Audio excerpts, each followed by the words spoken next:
Bagi teman-teman yang memiliki lahan terbatas, biasanya di halaman rumah yang ingin menanam pohon durian, tidak usah khawatir. Nah, ini contohnya bisa berbunga dan berbuah. Dengan jarak tanam dari pohon ini ke tembokan itu sekitar 3 meter, minimal 3 meter. 3 meter. Dan itu terbukti untuk akar dari pohon durian itu tidak merusak tembok. Karena dia itu akarnya tunggang ya ke bawah ya. Sedangkan untuk akar serabutnya atau akar bandirnya tidak merusak dari tembok rumah kalian ya. Jadi tidak usah khawatir untuk menanam pohon durian di halaman rumah seperti ini.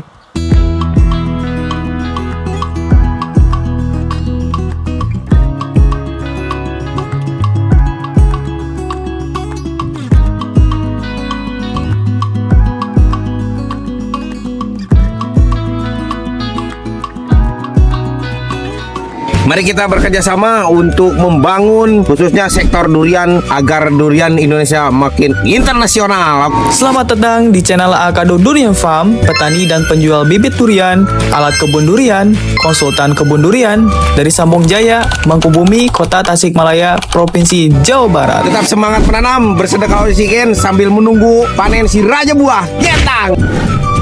Teman-teman Sobat Teduh, hari ini kita mau update salah satu pohon durian yang dekat dengan halaman rumah teman-teman. Ini contohnya, ini di depan kita adalah varietas apa? Ini merupakan durian bawor yang asli dari Banyumas, merupakan varietas unggulan lokal khas Indonesia. Lokal khas. Ini sudah berusia 4 tahun. 4 tahun ini? Ya, lihat sendiri bunganya sudah berbunga, pohonnya sudah berbunga banyak, membuktikan bahwa bawor ini merupakan pohon yang genjah atau mudah berbuah. Nah, untuk jarak tanam antar dari pohon ke tembok itu berapa kira-kira di sini? Bagi teman-teman yang memiliki lahan terbatas, biasanya di halaman rumah yang ingin menanam pohon durian, tidak usah khawatir. Nah, ini contohnya bisa berbunga dan berbuah. Dengan jarak tanam dari pohon ini ke tembokan itu sekitar 3 meter, minimal 3 meter. 3 meter. Dan itu terbukti untuk akar dari pohon durian itu tidak merusak tembok. Karena dia itu akarnya tunggang ya ke bawah ya. Sedangkan untuk akar serabutnya atau akar bandirnya tidak merusak dari tembok rumah kalian ya. Jadi tidak usah khawatir untuk menanam pohon durian di halaman rumah seperti ini. Nah, kan ini terhitung dataran rendah nih. Varietas apa saja yang cocok ditanam di dataran rendah? Untuk di dataran rendah boleh direkomendasikan durian bawor, duri hitam. Ada 2 varietas unggul lagi yang asal Bangka, itu ada Super Tembaga dan Cumasi. Dari 4 varietas tersebut sangat cocok sekali ditanam di dataran rendah. Dan satu lagi yang hype sekarang itu adalah Mantuala Batu Hayam.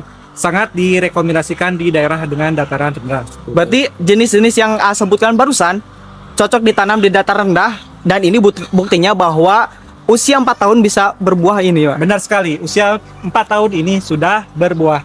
Dan seperti yang bisa dilihat, pohon bawor ini sudah diokulasi atau sambung gendong dengan tupai king. Wah, tupai Di atas. Jadi nggak satu pohon aja berarti ya. Di sini untuk bawah, pangkal batang bawah itu bawor, dan atasnya durian tupai king. Benar. Mantap. Jadi nanti kalau misalkan, kan kebetulan ini baru diokulasi ya, tupai kingnya, jadi belum bisa dibuahkan. Mungkin ke depan bisa ada durian bawor buahnya dan atasnya durian tupai king. Wah. Satu pohon 2 varietas. 2 varietas. Oke. Nyentang kan? Nyentang banget. Ngomong-ngomong nih ya, karena ini sudah memasuki generatif nih.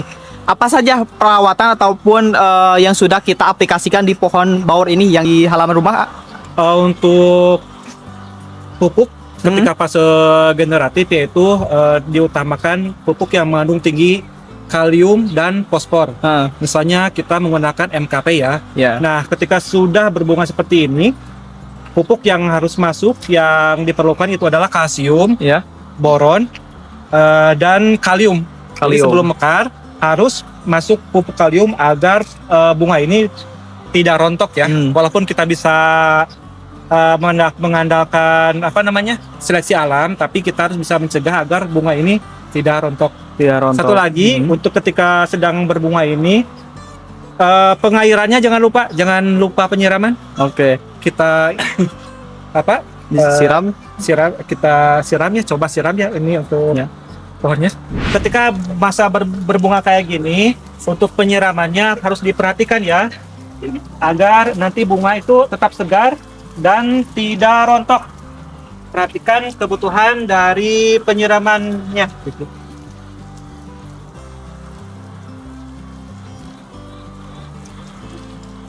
Masuknya prageneratif nih. Prageneratif tuh apa saja yang harus kita siapkan buat agar munculnya mata ketam atau calon bunga itu apa? Untuk prageneratif ya, biasanya kita melakukan pemupukan itu menggunakan dengan pupuk seimbang ya, misalnya NPK 16 16 16. Yeah. Nah, nanti ketika usia 2 tahun mulai dirubah jenis pupuknya, yang tadinya NPK 16 16 16 menjadi NPK dengan P yang cukup tinggi. Misalnya kita ketika mau usia 2 tahun, pupuknya kita rubah ya. Yang tadinya NPK 16 16 untuk seimbang, kita rubah menjadi NPK yang tinggi kaliumnya. Nah, itu kita rekomendasikan ya untuk di prageneratif. Dan jangan lupa juga pupuk komposnya juga. Kita punya kompos cacing. Kompos cacing dengan gabungan guano atau NPK hitam. Kita rekomendasikan untuk prageneratif. Nah, kan sekarang masuk musim kemarau nih, A. Apakah ini dilakukan sama seperti stressing air? Sebelumnya di stressing, jadi kita nggak disiram selama 2 atau 3 minggu supaya menginisiasi munculnya mata ketam atau calon bunga pada pohon ini gimana, A? Ya, benar sekali. Durian itu maksimal berbunga atau dia itu akan berbunga ketika stres air atau ketika masuk musim kemarau. Jadi teman-teman yang memiliki pohon durian yang sudah bisa dibuahkan, saat inilah saat yang tepat untuk membuahkan durian, karena saat ini kan tidak turun hujan atau kemarau ya.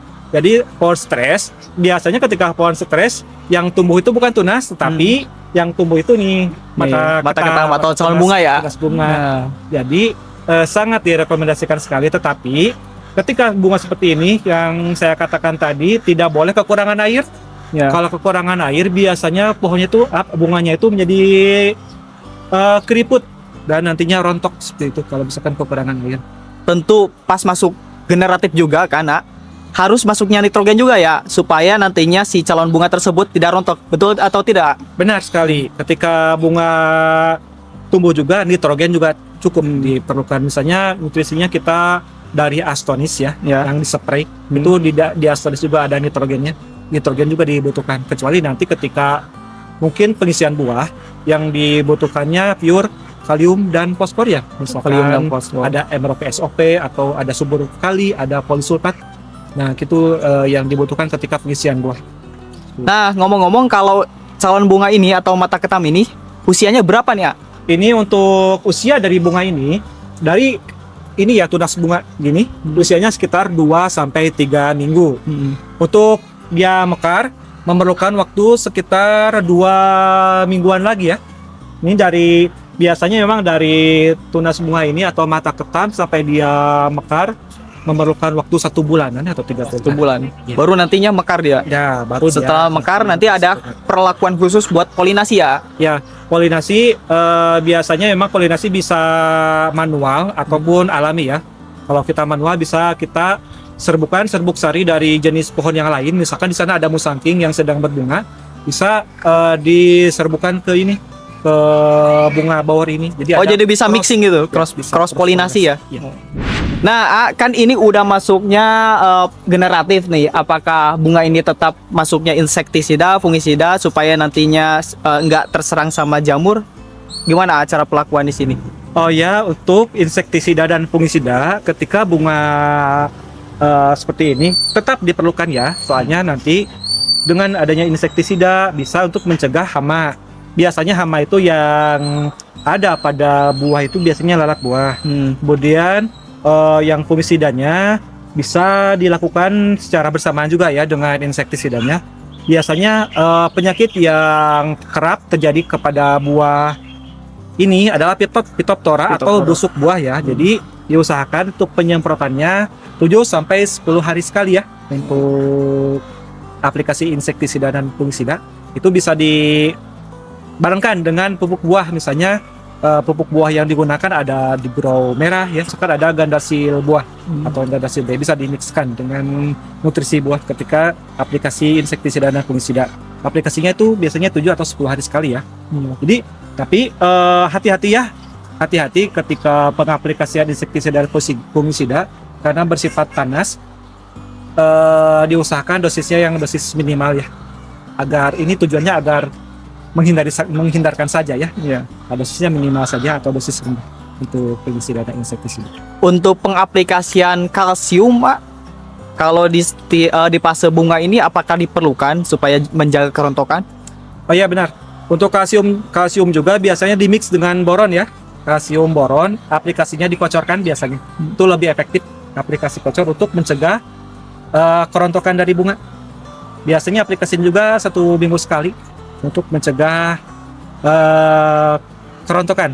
Dan seperti kita ketahui bahwa nutrisi dari bawor ini diperlukan 3 kali lipat, 2-3 kali lipat lebih banyak dari nutrisi yang diperlukan jenis durian musaking atau duri hitam. Ya. Jadi dosisnya ditingkatkan 2 atau 3 kali. Karena apa? Lihat. Karena buah bawor itu size-nya besar ya. Besar. Dari 1 butir itu bisa mencapai 5, bahkan 7 ya, bahkan 9 kilo bisa. Jadi kalau dengan size buah yang besar memang memerlukan nutrisi yang 3 kali lebih banyak daripada nutrisi durian yang lainnya.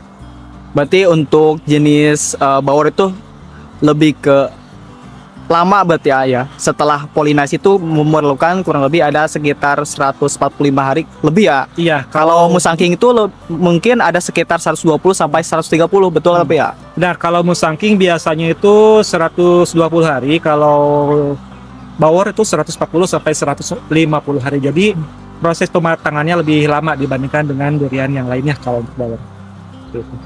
Ngomong-ngomong, ini pohon durian bawor nomor berapa? Oh ya, ini di lingkungan Herbal TV atau di lingkungan kantor ini ada sekitar 16 pohon ya. 16 pohon. Ini ada nomor 08 nih. Ini label ini KTP pohon ya. KTP pohon. Ini di sini udah berapa tahun ya? Di sini udah ada setahun lebih. Lihat kualitasnya terjaga, masih jelas. Ini kena hujan, kena panas, kena angin. Kualitasnya terjaga. Bagi yang mau order KTP pohonnya bisa ya, langsung order ke admin, ke chat admin sekarang. Nah, selain itu juga kita juga ready apa yang di Akado tuh, yang kita jual tuh. Selain KTP pohon ya, tentu saja kita punya berbagai macam jenis bibit ya. Misalkan bibit bawor ini juga banyak, bibit bawor, bibit musangking, duri hitam, berbagai macam ukuran. Di samping itu ada KTP pohon, ada pupuk yang biasa digunakan oleh Akado, ada juga alat-alat perkebunan, misalnya ada gergaji, ada gunting pruning, dan lain sebagainya. Segitu saja untuk update pada pohon durian bawor ini bersama Ahendras. Di sini di depan rumah kita di halaman lingkungan Herbal TV atau kantor Akado yang sudah mengeluarkan bunga durian ini. Mudah-mudahan beberapa waktu yang akan datang bunga ini bisa mekar. Dan kita akan terus update untuk pohon durian bawor ini. Terima kasih. Wassalamualaikum warahmatullahi wabarakatuh. Salam nyentang. Kalau teman-teman ingin menanam durian seperti yang saya tunjukkan tadi, jangan hanya menonton aja. Yuk mulai menanam sekarang juga. Karena setiap pohon yang kita tanam hari ini, insya Allah akan jadi investasi besar di masa depan. Bibit durian berkualitas tersedia di Akado. Kami siap bantu kalian dari awal penanaman sampai pohon tumbuh kuat dan sehat. Jangan tunda lagi. Ayo tanam durian hari ini. Hubungi admin Akado untuk pemesanan bibitnya. Link ada di deskripsi. Terima kasih sudah menonton. Jangan lupa like, share, dan subscribe supaya semakin banyak yang bisa ikut menanam durian bersama kita.